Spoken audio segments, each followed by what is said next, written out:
i Diamanten, og en af mine kolleger eller mig selv har et spørgeguide, hvor vi simpelthen taler med vedkommende om deres baggrund og ønsker og behov og perspektiver for fremtiden. Og så, når vi er færdige, så går vi tilbage og indtaster dataene i vores meget omfattende database.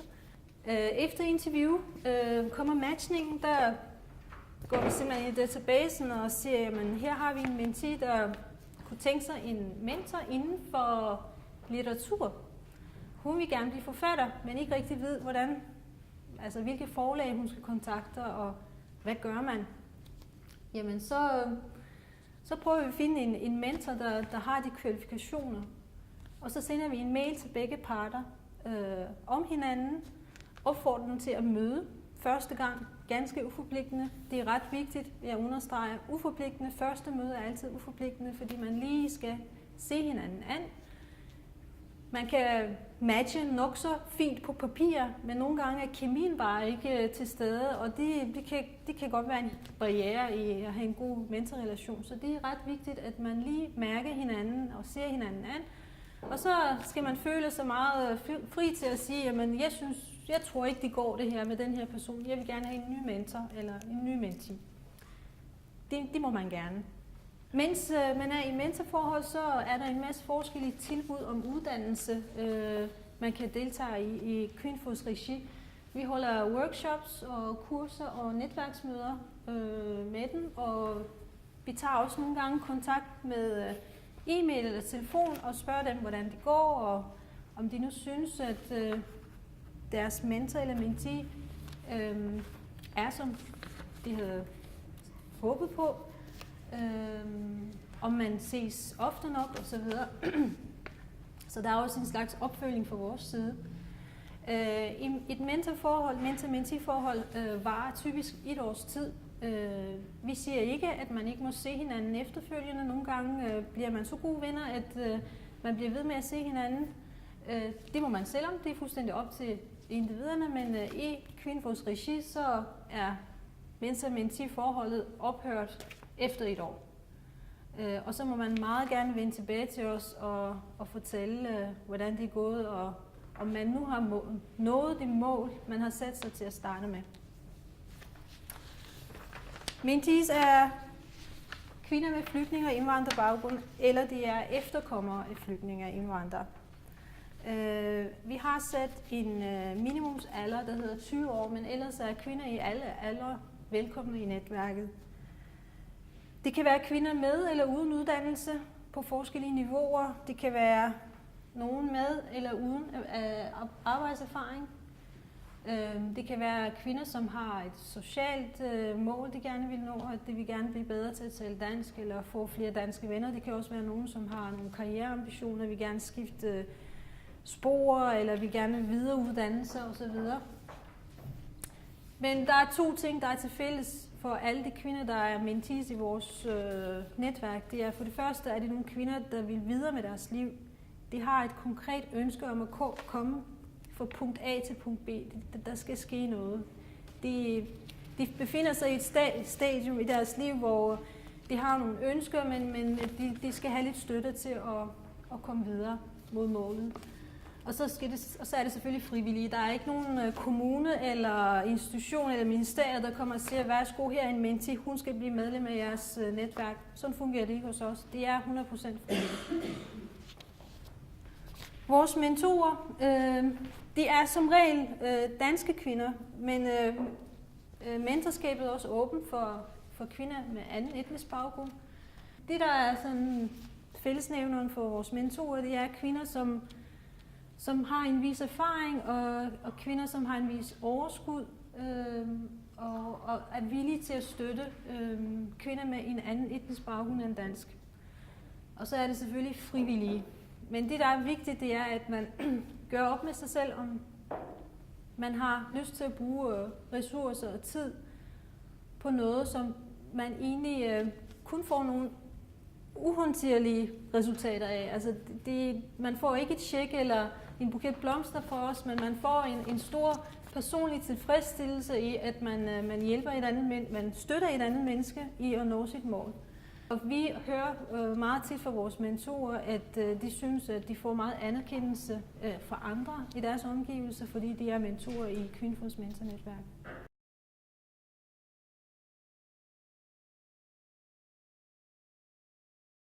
Vi har faktisk jeg har en kollega, der hedder Mia, som sidder med uddannelse alene. Det er det eneste, hun laver. Hun sørger for, at der hele tiden er spændende tilbud i form af workshops, kurser, foredrag og præsentationer. Hun arrangerer netværksmøder. Vi har noget, der hedder introduktions- eller introkurser for mentorer og mentees. Jeg ved egentlig ikke, hvor ofte det er, men det er sådan, at jeg tror, det er cirka 2 eller 3 gange om året, der bliver holdt en introkursus, specifikt hvor mentees eller mentorer, hvor man kan komme ind og blive sat sig ind i, hvordan det er at være mentor eller mentee. Efterfølgende er der nogle erfarmøder, hvor mentorer og mentees hver for sig kan komme og udveksle erfaringer, fordi nogle gange er det utroligt spændende for en mentor at høre, hvordan de andre mentorer gør. Fordi man synes måske selv, man har nogle udfordringer i forhold til sin mentee, og man sidder lidt alene med det, og så er det egentlig meget rart, at man kommer til at møde nogle andre mentorer, som man kan spørge til, hvordan de takler sådan en bestemt situation. Der er også nogle kvinder, mentorer i netværket, som tilbyder deres kompetencer i form af workshops. Vi har nogle psykologer for eksempel, som tilbyder at holde mindfulness og coachingkurser, og det er også ganske frivilligt og ubelønnet, og det er også frivilligt at tilmelde sig. Så alle de arrangementer og uddannelser, vi taler om her, det er frivillige tilbud. Det er ikke nogen, vores medlemmer skal. At vores netværk tiltrækker mange dygtige mentorer, fordi de lige præcis finder de her aspekter med interkulturalitet ret spændende. Når det er sagt, så er det selvfølgelig ikke helt uden udfordringer og problemer. Vi har tendens til at sammenligne og prøve at finde ud af, men hvad er forskellene? Hvordan er den person anderledes for mig? Vi anbefaler i Kvinfos mentornetværk, at man simpelthen tager sine kulturelle briller af og lægger dem ved siden af, når man skal møde sin mentee. Fordi at de små forskelle, man fokuserer på, det er små forskelle. I det store hele betyder det ikke så meget, om personen spiser anderledes mad, eller går i seng på andre tidspunkter, eller bare gør tingene en lille smule anderledes. Det er underordnet. Det, der er vigtigt i netværket, det er lighederne, det er fællesskabet. De fleste kvinder i mentornetværket, de har de samme drømme og visioner. Om man er mentor eller mentee, vi vil alle sammen have et godt liv. Og det kan være på forskellige niveauer, og vi er alle sammen på forskellige stadier i vores liv. Men hvis vi kan finde det fælles, så er samarbejdet meget, meget nemmere. Så må man prøve at forstå bagvedliggende i det. 5 gode råd i forbindelse med et mentorforhold. De første, det er de præcisering af mål. Så når man møder som mentor, når man møder sin mentee første gang, så skal man blive utrolig god til at lige sidde lidt tilbage og lytte. Hvad siger hun? Hvad vil hun? Hvad er det, hun vil opnå? Prøv at være en god lytter. Og blive enige om, hvad er det, vi vil få ud af det her forhold? Hvad er det, hun gerne vil nå? Er det et job, hun ønsker sig? Eller mangler hun danske venner?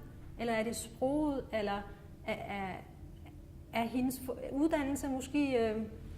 de passer ikke ind i det danske system. Hun skal få en efteruddannelse for, at de passer. Det kan være mange ting, men få det præciseret helt fra starten af, og helst sæt det på et stykke papir.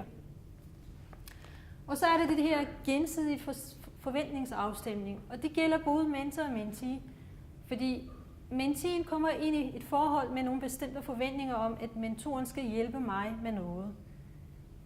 Men mentoren har også nogle forventninger, fordi hun forventer også nogle helt basale ting, som menteen møder til tiden, og menteen er åben, og menteen snakker og fortæller om sin mål og sin drømme osv. Så man skal simpelthen stemme violinerne og finde ud af, hvor er vi henne i forhold til hinanden, og hvad forventer vi af hinanden. Sådan så, at helt fra starten af er der afklaring om, hvilken vej og hvilken retning vi går. Jeg siger ikke, at man kan man kan justere sine mål, og man kan også justere på sine forventninger undervejs.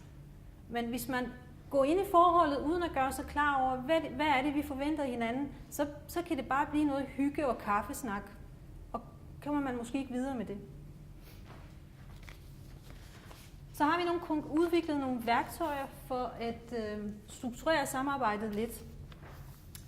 Vi har blandt andet noget, der hedder mentoraftalen, og jeg tror også, Samaya Ali, hun hedder en lignende mentoraftale. Ja. Det skal jeg lige vise på skærmen også. Jamen, en mentoraftale, det er simpelthen et stykke papir, hvor vi udpensler, hvad det er, vi bliver enige om. Vi har nogle principper, for eksempel, vores møder skal være fortrolige, og man kommer til tiden, og man skal ikke udveksle værdier og låne penge af hinanden osv. Så nogle helt standard ting, de står der i forvejen, det er ikke noget, man skriver på. Men man skal skrive, hvad det er for nogle mål, man har aftalt. For eksempel, jeg skal hjælpe min mentee med at få et professionelt netværk inden for kunstverdenen, eller jeg skal hjælpe min mentee med at få kontakt til et galleri, eller sådan noget. Det kan være mere end et mål. Der må gerne være mere end et mål. Og så skal man selvfølgelig også skrive under på det, og skrive et tidsperspektiv i det. Og jeg siger ikke, at de skal sige sådan noget. Det er sådan, det fungerer for os. Det kan være, at I kan finde noget, der fungerer bedre for jer.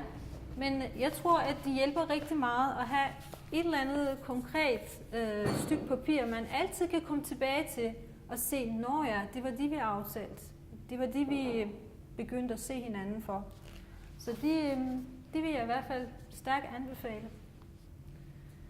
Og de har ikke noget juridisk binding eller noget som helst. Det er ikke en kontrakt i en juridisk henseende, men jeg tror psykologisk betyder det meget, at man formaliserer forholdet en lille smule.